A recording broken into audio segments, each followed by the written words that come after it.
Assalamualaikum warahmatullahi wabarakatuh. Saya Nida Nabila, asal semester 3C akan mereview jurnal online Hukum Pidana Dalam Lanjut pertemuan ke-10 karya Anggi Rizkita Herda dan Ridwan Arifin yang berjudul Perlindungan Hukum bagi Korban Tindak Pidana Perdagangan Orang di Indonesia atau Legal Protection. Dalam pasal 48 ayat 2 UU PTPPO disebutkan bahwa restitusi yang diterima oleh korban dan ahli warisnya apabila mengalami kerugian sebagai berikut. Yang pertama, kehilangan harta kekayaan atau penghasilan. Yang kedua, restitusi atas penderitaan. Yang ketiga, biaya yang dikeluarkan untuk memulihkan kondisi medis maupun psikis korban. Keempat, kerugian lain yang dialami korban sebagai akibat dari perlakuan tindak pidana perdagangan orang tersebut.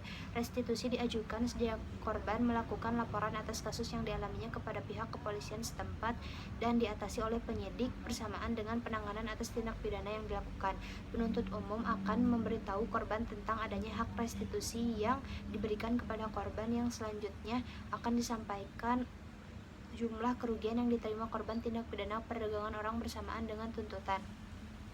Kesimpulannya, segala tindakan yang diperbuat pasti akan menimbulkan akibat, termasuk juga tindak pidana perdagangan orang. Tindak pidana perdagangan orang yang merupakan suatu tindakan yang dilakukan oleh oknum tertentu yang akan mendatangkan keuntungan besar bagi si pelaku dan akan mendatangkan kerugian yang sangat besar juga bagi korban, baik dari segi fisik maupun psikis.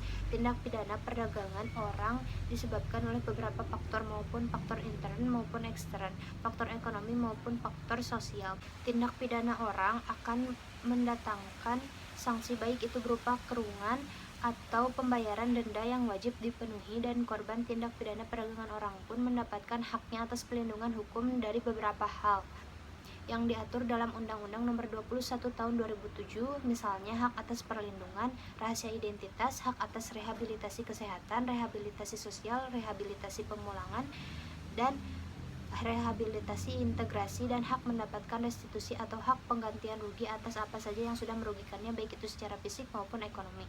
Hak perlindungan hukum dan restitusi bukan hanya diterima oleh korban tindak pidana perdagangan orang, tetapi juga dapat diterima oleh ahli waris korban apabila korban tindak pidana perdagangan orang tersebut meninggal dunia akibat TPPO. Sekian yang dapat saya sampaikan. Wassalamualaikum warahmatullahi wabarakatuh.